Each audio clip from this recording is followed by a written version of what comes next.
In April 1945, more than 6,000 people boarded the MV Goya, desperate to escape a brutal war. But just minutes after the Goya was attacked by the Soviets, it became an instant gravesite, sinking into history with its story rarely told. The Goya's tragic fate represents one of the largest losses of life in a single maritime event. Though it's rarely discussed today, the sinking was just as significant as the more well-known Wilhelm Gustloff. As we dive into the events surrounding the Goya, we'll uncover the haunting legacy it left behind. Its story is a testament to the horrors of war and the enduring resilience of those who sought refuge, but never found it. Welcome to Shipwreck History.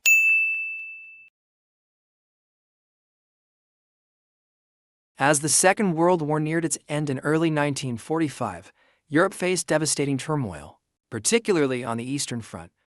The Soviet forces were advancing rapidly into German-held territories, capturing cities and pushing back German troops.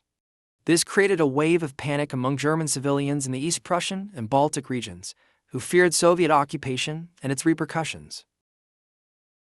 With brutal reports of violence and reprisals spreading, these civilians, along with retreating soldiers, scrambled for any escape from the Eastern Front's encroaching destruction. In response, Germany initiated Operation Hannibal, one of the largest naval evacuations in history, surpassing even the evacuation at Dunkirk. From January to May 1945, the operation sought to evacuate millions of troops and civilians from the collapsing Eastern Front, transporting them across the Baltic Sea. The MV Goya, initially a Norwegian freighter, became part of this desperate exodus, refitted and commandeered by the German Navy. While Operation Hannibal did save numerous lives, it also set the stage for maritime disasters on an unprecedented scale, as overloaded ships sailed under hazardous conditions. The Goya's tragic end would soon join the list of devastating losses from this operation. The MV Goya was built in Norway in 1940, originally designed as a freighter intended to transport cargo, not passengers. With a steel hull and sturdy frame, it was typical of Norwegian merchant vessels of the time, capable of carrying heavy loads across long distances.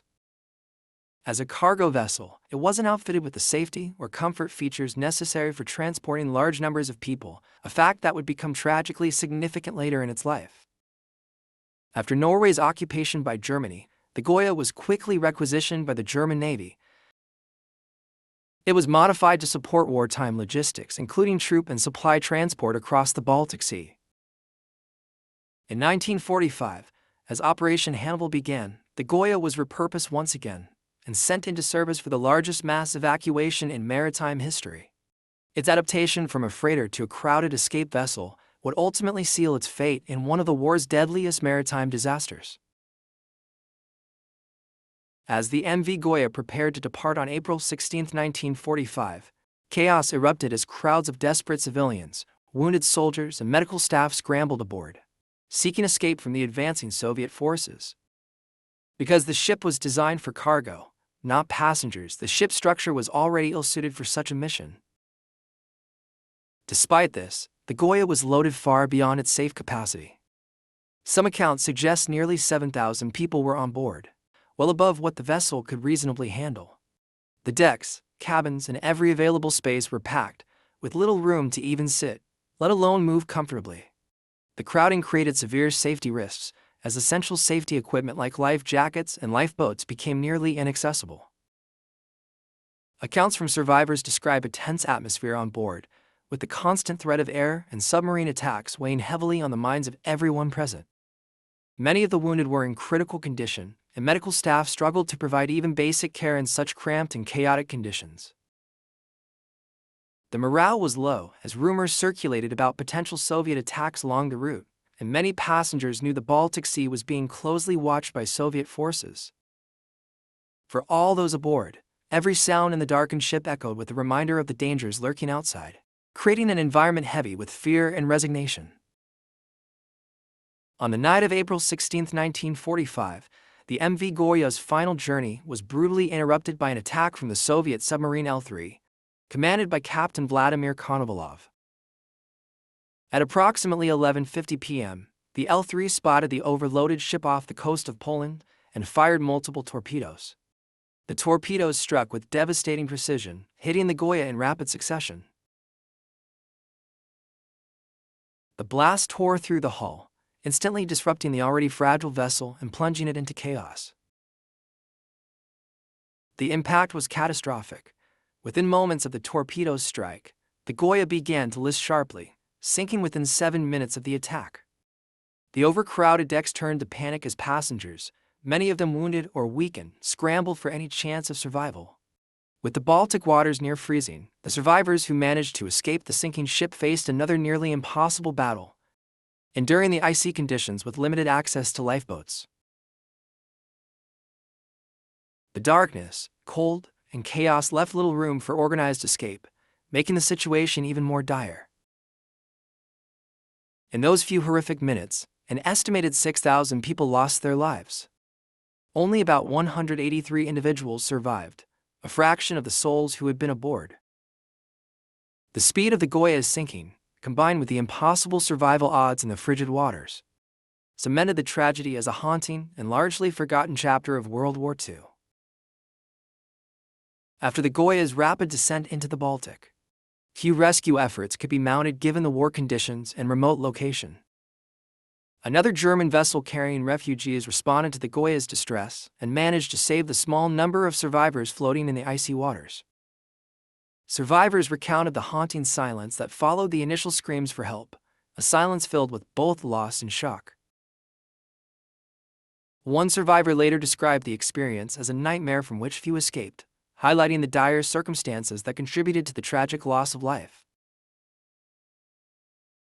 The wreck of the MV Goya lies at a depth of approximately 76 meters or 249 feet beneath the surface of the Baltic Sea near the Polish coast.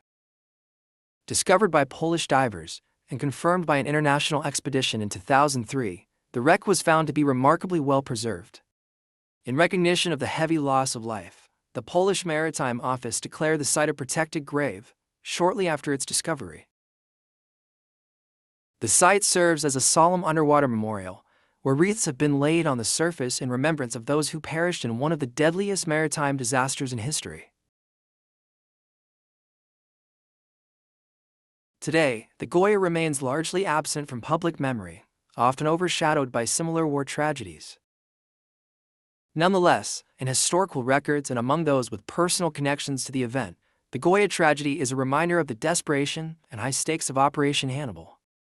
While no memorial exists for the MV Goya alone, its story persists through historians and documentaries, ensuring the lives lost are not entirely forgotten. The story of the Goya highlights the essential role of maritime safety, even under the extreme pressures of war. Overcrowding, a lack of life-saving equipment, and the ship's original design as a freighter left passengers with little hope of survival. Caught in the crossfire of global conflict, thousands of people, ordinary civilians, soldiers, and medical personnel, lost their lives in a desperate attempt to escape. The immense human cost of war often extends beyond the battlefield and into the lives of those seeking refuge. Remembering these tragedies serves as a sobering reminder of the far-reaching consequences of war, marking these events as crucial lessons in both history and humanity. As we remember the Goya, let us consider the devastating impact of these tragic events and honor those lost, to ensure their stories are not forgotten. Let us know in the comments what you think about this story. If you enjoyed this video, hit like and share, and don't forget to subscribe to our channel for all things shipwrecks. Until next time, keep exploring.